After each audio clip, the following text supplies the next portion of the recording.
ጋሼ እንደዚህ አይነት ሰው ነው እንዴ? ጋሼን ያልከው ዘመድ ናችሁ እንዴ? አንቺ ግን ለምንድን ነው ወላጆችሽን እሱ የገደላቸው ይመስልሽ? ወላጆቼ በልጅነቴ ነው የሞቱት። እሱ ድርጅት ውስጥ ነው ያደግኩት። እንደ አባቴ ነበር ማየው። በታማኝነት ለሱ ብዙ መጥፎ ስራ ሰርቻለሁ። ከዛ ግን ብዙ አጠራጣሪ ነገሮች ማየት ጀመርኩ። የነገረኝ ታሪክ ሁሉ ውሸት ነው።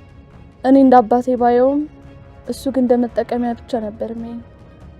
መጠቀሚያ ማለት የሱን ቆሻሻ ስራ እንድሰራለት ብቻ ነበር የሚፈልገው። አንዳንዴ ሐሳቤን ቀይሬ ልቃወመው ሞክር ነበር፣ ግን በጣም ነበር የሚናደድብኝ። ከዛ ግን በስራ ብዙ ሰዎችን ሲያገኝ እንደኔ አይነት ብዙ እንዳሉ ተረዳሁ። እንዳንቺ አይነት ብዙ ሰዎችን ስትይ አለ አይደለ? እንደኔ ቤተሰቦቻቸው የሞተባቸው እንደ አባት ሆኖ ያሳደጋቸው ለሱ ምንም ነገር የሚያደርጉ ሰዎች አሉ። ታዲያ እሱ ምን ችግር አለው? ምናልባት ጥሩ ሰው ስለሆነ ይሆናል። በኃይል ነው ጥሩ ሰው። ምን ያስቅሻል? ምን የሚያስቅ ነገር ተናገር። በጣም እንጂ የዓመቱ ምርጥ ቀልድ። ምንም አያስቅ። ጋሼ ደግሞ በጣም ጥሩ ሰው ነው። ለኔ ደግሞ ልክ እንደ አባቴ ነው። የኔ ቆንጆ አንተም እንደኔ ነህ። አንተን ደግሞ የት ነው ያሳደገ? እኔና አንቺ እኮ አንድ አይነት አይደለም። ልታምን ስላልፈለክ ነው። እኔም አንድ ሰሞን እንዳንተ ነበርኩ። ቆንጅዬ አንተ እኮ ስማርት ሰው ነህ። ጭንቅላትን አሰራው እንጂ ህፃናትን ከአባታቸው የሚለይ ለገንዘብ ብሎ የገዛ ጓደኛው የሚገል በኃይሉ ነው ጥሩ ሰው። ጥሩ ሰው ቢሆን ኖሮ እስከዛ ቀለበት አሰሬላት ነበር። እሱ ደግሞ በር ላይ ቆሞ ያየን ነበር። ከዛም ለብቻው ተደብቆ ያለቀሰ ነበር። ከብሌን ክፍል ከወጣ በኋላ ከውጭ ላይ አግኝቸው ካንተም ከብሌንም ህይወት ወጥቼላችኋለሁ ብሎኝ ሄዶ ነበር። እስከ በር እኮ እስከሚወጣ ድረስ በአይኔ ሸኝቼው ነበር። ታዲያ ከዛ በኋላ ብሌን እንደማያገኝ ሲያቅ ተስፋ ቆርጦ ሆን ብሎ ሊገላት ወስኖ ቢሆንስ? መቼም ብሌን አደጋ ላይ እንደምትወርቅ መልአክ ነገሯት። ይኝም ሳሚ ነው ብሌንን የመረዛት። ይህንን መቀበል በጣም ይከብደኛል። ሰላም ሰላም ውዴ ቻናሌ ቤተሰቦች እንዴት ናችሁልኝ? ደህና ናችሁ? አደራ ድራማ በአደራ ድራማ በዛሬው ክፍል ላይ እንግዲህ እንደሚታወቀው ብሌን ችግር ገጥሟታል። እንደሚታወቀው ብሌን አሁን ላይ መንቀሳቀስም ሆነ ማውራት የማትችልበት ሁኔታ ውስጥ ገብታለች። ብሌን እናቷን ዛሬ ነገ ታውቃለች ብለን እንግዲህ ደራሲውን እናትና ልጅ ተዋወቁ እናቷ እንደሆነች ትወቅ ሰላም ብንልም ደራሲው ግን በየጊዜው አዳዲስ ታሪክ እያመጣ እንግዲህ ዋናውን ታሪክ በመዘንጋት ማለት ነው። በፍጹም መሆን የሌለበት ነገር ነው እየተደረገ ያለው፣ የማይመስልም ነገር ነው። እንግዲህ ሰላምም አሁንም ድረስ ቃል ልጇ እንደሆነች አምና እንደተቀበለች ናት። ብሌን ደግሞ ስለ እናቷ ጭራሽ ረስታለች። በድጋሚ ስለ እናቷ ማንሳትታለች። እንግዲህ እነዚህ ነገሮች በዚህ ያሉ ነው ብሌን ችግር የገጠማት። አቶ በኃይሉ የላከው ዮሐንስ አሁን ላይ ብዙ ነገሮች ማገናዘብ እየጀመረ ነው። እዛ ቤት እንግዲህ ብሌንን በመጀመሪያ እንዲገልና ከዛ በኋላ እንግዲህ የቤታቸውን ደስታ እንዲያበላሽ የላከው ጆን ወይም ደግሞ ዮሐንስ አሁን ላይ ነገሮች ሁሉ የበኃይሉ ሆን ብሎ የእሱን በቀል ወይም ደግሞ የእሱን ቆሻሻ ስራዎች እንዲያጸዳለት እንጂ እውነት ሰላም የቤተሰቦቹ ገዳይ ወይም ደግሞ አስገዳይ ሁና ነው ወይ የሚለው ጥያቄ ውስጥ እያስገባ ይገኛል። ጋሼ እንግዲህ እንዴት ነው በኃይሉ በጣም አደገኛ ሰው ነው። የሚገርም ነገር ነው። እንግዲህ እያንዳንዳቸው በሱ ህይወት ውስጥ ወንጀል የሚያሰራቸው ሰዎች ከሳሚ ጀምሮ ካያችሁ፣ በነገራችን ላይ የቃልን ነገር ራሱ እጠራጠራለሁ። ቃልም የሆነ ወይ የራሱ ልጅ ናት ብቻ በዙሪያው ያሉ ወንጀልን የሚያሰራቸው ወይ ደግሞ የእሱን መጥፎ ስራዎችን እሱ የሚጠላቸውን ሰዎች እንዲሰሩ የሚያደርጋቸው እንዲያጠፉ፣ እንዲገሉ፣ ብቻ ወንጀል እንዲሰሩ የእሱን ወንጀሎች ማለት ነው የሚያደርጋቸው ሰዎች በሙሉ በጣም በሚገርም ሁኔታ የህፃናት ማሳደጊያ ብሎ እንግዲህ የከፈተው ድርጅት ነበረ። ታዲያ እነዛን ህፃናቶች እንግዲህ የሚጠቀምባቸው ለግል ጉዳዩ ነው ወይም ደግሞ ለሚሰራው ወንጀል ገንዘብ ለማግኛነት ይጠቀማቸዋል። ከነዛ ውስጥ እንግዲህ አንዱ ሳሚ ነው። ሁለተኛው ደግሞ ዮሐንስ ተጠቂው፣ እሱም በተጨማሪ የእህቱ ልጅ ብሌንም አልቀረችም። የዚህ ነገር ቀማሽ ገፈት ቀማሽ የሚሆነው ደግሞ ዳግም ራሱ አልቀረም። የሚገርመው ነገር ግን እስካሁን ድረስ እንግዲህ የብሌንን እናት ነው መግደል ያልቻለው እንጂ ሰላምን፣ እሷንም ደግሞ ለመግደል በጣም ብዙ ጥሯል። በጣም ብዙ መከራ አድርሷል። በጣም ብዙ ነገሮችን አድርጓል። እስካሁን ድረስ ሰላምን ማጥፋት አልቻለም። ከዛ ውጭ ግን የዳግምን አባት ገሎታል። የዳግም አባት ማለት እንግዲህ የህግ አካል የነበረ ሰው ነው። በሌላ በኩል ደግሞ የሳሚን ቤተሰቦችም እሱ ነው የገደለው። ሌላው የዮሐንስን ቤተሰብም የገደለው እሱ ነው። የዮሐንስ አባት ስሙ በኃይሉ የሚባልና በመልክም በስምም የሚመሳሰሉ በጣም የሚዋደዱ ጓደኛሞች እንደነበሩ ነው እንግዲህ ታሪኩ የሚነግረው። ታዲያ ዮሐንስን በሰዓቱ ሕፃን ልጅ ስለነበረ በኃይሉ ወስዶ የራሱ ድርጅት ጋር ነው ያሳደገው። ሳሚንም እንደዛው። ዳግምንም እንግዲህ ኳስ እየተጫወተ ባለበት ሰዓት ነበረ ገና ምናልባት የ3-4 ዓመት ልጅ እያለ ከልጆች ከሚጫወትበት ቦታ ሰርቆ የወሰደው። አባቱንም ገሎበታል። ታዲያ እነዚህ ልጆች ሲያሳድጋቸው የብቻ ነው ያሳደጋቸው፣ በአንድ ላይ አይደለም። ምክንያቱም ለተለያየ ወንጀልና ጥቅም ሊጠቀምባቸዋል፣ እንዳይተዋወቁ። ያው አንዱ ከአንዱ የተሻለ ይሆንና እዛ ምቶ ለምን አሳደገን እና ደግሞ እሱን መጠራጠር እንዳይጀምሩ ሁሉንም እየብቻ አውሬ ጭራቅ አድርጎ ነው ያሳደጋቸውና የሚገርም ሰው ነው። እና እንግዲህ በኃይሉ ዮሐንስን ሰላምንና ቤተሰቧን በሙሉ እንዲያጠፋለት ቢልከውም ዮሐንስ በባለፈው ክፍል ላይ ካያችሁ ብሌን መኝታ ቤት ውስጥ ክሰል ላይ መጥፎ ወይም ደግሞ ኬሚካል በመጨመር ብሌን ታፍና እንድትሞት ሲያደርግ አይተናል። በሩ እንኳ እንዳይከፈት ቁልፉን በመንቀል በውስጥ ከላከው በኋላ ውስጡ ላይ የቁልፉ ውስጥ ላይ እንጨት በማድረግ ሰዎች በቁልፍ እንዳይከፍቱት እንኳን አድርጎ ሳሚ በሌላ ነገር ነው በሩን ገንጥሎ ገብቶ ያዳናት። እንግዲህ አንዳንድ ጊዜ ምንድን ነው የሚባለው እጀ መዳፋሽ ነው ምናምን ይባላል እና ሳሚ ብሌንን ከሞት አድኗታል። ነገር ግን ዛሬም ነገም የማይነቃው ዳግም ማለት ነው። ዳግም ምንድን ነው ሀሳቡ ግን? የዳግም ትወናው ራሱ ተግባሩ ምንም በቃ በጣም ነው ምንም በቃ እዚህ ገባ የሚባል አይደለም። እና ለምን እንደሆነ አላውቅም፣ የሆነ ሞኝ ነገር ነው፣ ብልጥ አይደለም። እና ሳሚን ስለሚጠላው ብቻ እንግዲህ ሳሚ ህይወቷን አትርፎ ሳሚ ይሄን ነገር ማን እንዳደረገው ያውቃል።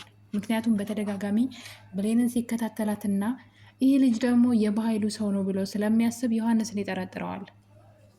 በዛ ምሽት ደግሞ እንግዲህ ሳሚ ከቤት ወጥቶ ነበረ። ነገር ግን ውስጡ ደስ ስላላለው ወደ ቤት ተመለሰ። ሲመጣ ዮሐንስ ከብሌን ክላስ አካባቢ ነው ሲመጣ ያየውና እንግዲህ ሰላምም አይተዋለች። በዛ ምሽት የት ነበርክ ሲባል እንዳመመውና ውጭ እንደነበረ ንፋስ ሊቀበል ቢልም ሳሚ ግን አልተዋጠለትም። ከብሌን ክላስ ነው ሲመጣ ያየሁት ብሎ ብሌን የሆነ ነገር ሆና እንዳይሆን እስኪ ልሂድ ብሎ ነው እንግዲህ ብሌን ክላስ ሲሄድ ነው ያን ጉድ ያየውና በሩም ተቆልፎ እንዴት ገንጥሎ እንደገባ አይታችኋል። አሁን ላይ ነገሩን ወደሱ በማዞር እንግዲህ ዳግም እሱ ነው አፍኖ ሊገላት የነበረው በቅናት ተነሳስቶ በማለት እንግዲህ ሰላምን ሳይቀር ሲመረዛት እያየን ነበር።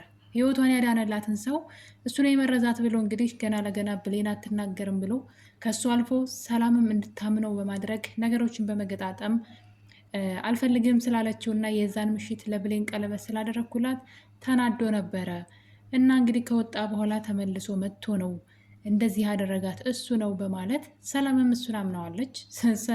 ያው ሰላምም ያው ናት እንግዲህ እስከ ዛሬ ድረስ ቃል እንደፈለገች የተጫወተችባት ያልነቃችው ወይም ደግሞ ይሄ ነገር ምንድን ነው ብላ ያልመረመረችው የዋህ ስለሆነች ነው። ቃል እንኳን እንደፈለገች ስትጫወትባት የነበረው ግልጽ ነው።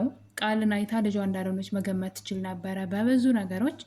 እሷ ግን ስቲል አሁን ድረስ አትጠራጠርም፣ ልጇ እንደሆነች ነው የምታስበውና አሁንም ዳግም ሳሚ ምን አይነት መልካም ስብዕና እንዳለው ታውቃለች። ብሌንን ምን ያክል እንደሚወዳት እያወቀች እነሱን ብሎ እዛ ቤት በኃይሉ እንዳይጎዳችሁ ብሎ እዛ ቤት እየኖረ እያወቀች በዳግም ንግግር ብቻ ተነስታ ሳሚን አንተነ ብሌን እንደዚህ ያደረካት ብላ እንግዲህ ከዳግም ጎን ሆና ያዳናትን ልጅ ማለት ነው ቶሎ ወደ ሆስፒታል እንድትሄድ የረዳትን ዳግምን ወንጀለኛ ሲያደርጉት እያየን ነውና ይሄ በጣም ነው የሚያስጠላው። እንግዲህ በተለይ ደግሞ ከሰላም አይጠበቅም። ቤቷ ውስጥ ስንት ጊዜ አብሮ እየኖረ ያለ ልጅን ምን ያክል ለነሱ እንደሚጠነቀቅ እያወቀች የዳግምን ወሬ ሰምታ የቅናት ወሬ ያወራውን ወሬ ሰምታ ሳሚ ላይ ስትፈርድበት እያየን ነበረ። ልጅን ልትገል ነው ወይ ስትል እያየናት ነው። የሚገርመው ነገር ይህን ነገር ሲያወሩ እንግዲህ ብሌን ያለቅሳለች። ምንም ማድረግ አልቻለችም። አንደበቷ ተናግሮ ሳሚ ከዚህ ነገር እንዳዳናት ለማውራት እንኳ አልቻለችም። ብሌን ሳሚ ጋር ደውላለት ነበረ። ውስጤ ደስ አላለኝም ብሌን የት ናት እያለ ነበረ።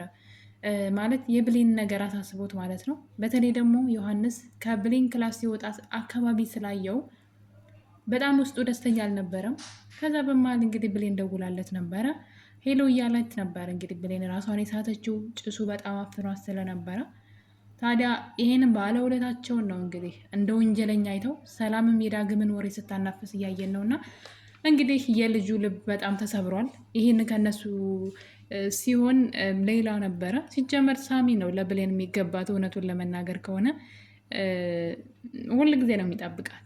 በእርግጥ ፍቅር በውለታ እንደማይሆን ይታወቃል። ግን እሷም ፍላጎቷና ልቧ ወደ እሱ የሄደ ስለሚመስል ነው እንጂ እሱ እንደዚህ ስላደረገላት፣ ስለተንከባከባት፣ ስለወደዳትና ስለጠበቃት ጥሩ ስለሆነላት አብረው ይሁኑ ማለት ሳይሆን ብሌን ራሷ ስለምትመኘው ብዬ ነው እንደዛ ያልኩትና ዳግም ደግሞ ዝም ብለው ነፍላላ ነገር ነው። ምንም አይነት የፍቅረኛ አይነት አክት እንኳ የለውም። እሷን የመጠበቅ ወይም የመንከባከብ የምትፈልገውን ነገር የማወቅ ምንም ነገር አይዲያው የለውም። እና እንዲሁ ነው ዝም ብሎ በቅናት ይነሳል፣ ነገሮችን ያበላሻል። እና ሳሚ ላይ ያደረጉት ነገር በተለይ ደግሞ ሰላም ልክ ናት ብዬ አላስብም። የፈለገ ሰው እንደፈለገው ሊያሽከረክረን አይገባም። ትልቅ ሰው ናት እንዴ! ሳሚማ ይሄን አያደርግም። ለዛውም ብሌንን ብላ ማሰብ ሲገባት የዳግምን ንግግር በመስማት እንግዲህ የሳሚን ልብ ሰብረዋለች። ሳሚ ቃል ነው ያጠረው። ምን ማለት እንዳለበት ራሱ አላወቀም። እንግዲህ ባጎረስኩ ተነከስኩ ማለት ይሄ ነው። እንግዲህ በኃይሉ በጆን በኩል ይሄ ነገር አልሳካለት እንዳለ ሲያቅ፣ በዛ ላይ ደግሞ ጆን አሁን ላይ ዮሐንስ ማለት ነው በኃይሉ መጠራጠር ጀምረዋል። ለምንድን ነው በኃይሉ መጠቀሚያ እያደረገኝ እንደሆነ የሚታወቀኝ? በዛ ላይ ብሌንን እንደዛ ካደረጋት በኋላ ደስተኛ መሆን አልቻለም። ምክንያቱም ብሌንን ስገላት ሁሉም ሰው በሀዘን ሲዋጥ፣ ሳሚ፣ ሰላም እና በእሱ አካባቢ ያሉ ሰዎች የሚወዷት ሰዎች በሀዘን ሲዋጡ ማየት ያስደስተኛም ብሎ ነበረ። ነገር ግን በጣም አዝኖ ነበረ። ይህን ነገር አምኖበት ሳይሆን በኃይሉ ግፊት ነው ያደረገው ማለት ነው። እና እንግዲህ ነገሩን ቆም ብሎ ሲያስብ እንዴት ነው ይሄ ነገር በኃይሉ እየተጠቀመብኝ ነው እንዴ? በኃይሉ የራሱን ወንጀሎች እያጸዳኝ ነው እንዴ? ምን እያደረግኩ ነው ብሎ ማሰብ ጀምሯል። በዛ ላይ ደግሞ ሰላም ምን አይነት መልካምና የዋ ሴት ናት! አይደለም ሰው ልታስገድል ቀርቶ ትንኝ እንኳን መግደል ማትችል ሴት እንደሆነች እያየ በኃይሉን መጠራጠር ጀምሯል። እንግዲህ ጥያቄ መጠየቅ ጀምሯል። በፊት ግን በኃይሉን ምንም አይነት ጥያቄ አይጠይቅም። አድርግ ያለውን ያደርጋል። አቤት ወዴት ብቻ ነበረ። አሁን ላይ ግን ጥያቄዎችን እያበዛ ነው። ይህ ነገር ደግሞ በኃይሉን አላስደስተውም። ለዛም እንግዲህ ብሌን እንደተረፈችና ፓራላይዝ እንደሆነች ሲሰማ በኃይሉ አንድ ነገር አድርጓል። ልክ እንደ ሳሚና እንደ ዮሐንስ እናትና አባቷን ገሎ በህፃንነቷ ማለት ነው እዛ የእሱ የህፃናት ማሳደጊያ ውስጥ ያሳደጋት አንዲት ሴት ልጅ አለች ማለት ነው። እንግዲህ እሷን ደግሞ የዶክተር ልብስ ለብሳ ወደ ሆስፒታል ውስጥ በመግባት ብሌንን መርዛ እንድትገላት በተሰጣት ኦክሲጅን ማለት ነው በምትወስደው ኦክሲጅን በዛ መድኃኒት ጨምራ እንድትሰጣት ልኳት ነበረ በኃይሉ። ከዚህ ነገር ሁሉ በጣም ግን ያዘንኩት ነገር ማለት ነው አንዳንዴ በጣም ከባድ ነው። ሰዎች የጊዜ ጉዳይ ነው እንጂ ይቀየራሉ ይባላል አይደለም? ሰዎች ይቀየራሉ። ግን አንዳንዴ ደግሞ የተቀየሩ ሰዎች በፍጹም ማመን ራሱ እንዳንችል የሚያደርጉ ነገሮች አሉ ማለት ነው። እንግዲህ ቃል እውነት ለመናገር ከሆነ ቃል ተመልሳ ወደዚህ መጥፎ ባህሪዋ ትመለሳለች ብዬ በፍጹም ላምን ራሱ አልችልም። ነገር ግን ቃል እንግዲህ ወደዚህ መጥፎ ባህሪዋ ተመልሳለች። ወደ ገንዘብ ወዳድነቷ ተመልሳለች። አሁንም ከኃይሉ ጋር ስራ ጀምራለች። ወደ ሰላም ቤት መልሰኝ ብላ ጆን ደግሞ አቶ በኃይሉ እንዲጠራጠር የረዳው ነገር ቃል ከወይዘሮ ገነት ቤት ሰርቃ ያመጣችው ፋይል አለ። እሱ ፋይል ደግሞ የወይዘሮ ገነት ባለቤት ፖሊስ ነበረ። ታዲያ ያኔ እንግዲህ የሳሚን የዳግምን ይቅርታ የዮሐንስን ቤተሰቦች የገደለ ጊዜ የዳግም አባት ይከታተለው ነበረ ፖሊስ ስለነበረ ያኔ መረጃ ይዞበት ነበር። እነዚህን ፎቶዎች እሱ ጋር ነበሩ። እንግዲህ ዮሐንስ ጋም ያለው ፎቶ ቃልም ይዘው የመጣችው ፎቶ ተመሳሳይ ነው። ታዲያ ነገር ጆኒ በኃይሉ እንዲጠራጠረው ያደረገው ይሄ ነው። እንዴት ነው ይሄ ፎቶ ሊመሳሰል የቻለው? እንዴት ነው የፎቶ የኔ ቤተሰቦች ገዳይ ሰላም ከሆነች ለምንድን ነው የዚህ ፎቶ ሌላ ሰው ጋር የሆነው ብሎ ጥያቄ ፈጥሮበታል። እና በዚህ እየተጠራጠረው ያለ እንግዲህ እሱ የላካት ዶክተርም ተመሳሳይ ታሪክ ያላት ነበረች።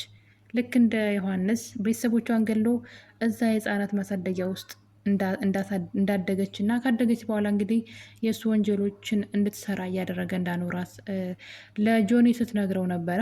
ምክንያቱም ዶክተሯ በመድኃኒቱ ምክንያት ከጆን ጋር ተዋውቀዋል። መድኃኒቱን ልትሰጣት ስትል ጆን ደግሞ ይህን ነገር በኃይሉ እንዳዘዘ ሲሰማ ብሌንን ሆስፒታል ሄዶ አድኗታል። በዛውም እንግዲህ ከልጅቷ ጋር ተዋውቀዋል። የዶክተር ልብስ ለብሳ ነበር የገባችው በኃይሉ ታዛ ስለነበረ ከዛ እንግዲህ አምልጣለች። ነገር ግን ዮሐንስ አግኝቷት ይህን ጉዳይ ጠይቋት ነበረ። እሷ ግን አንተም የበኃይሉ ሰው እንደሆን ካውቃለሁ፣ እኔም የበኃይሉ ሰው ነኝ። በኃይሉ ወንጀል የሚያሰራን እኔ እናንተን ለራሱ ጥቅም ነው፣ ስለዚህ እንጋፈጠው ስትል ሀሳብ አንስታለታለች።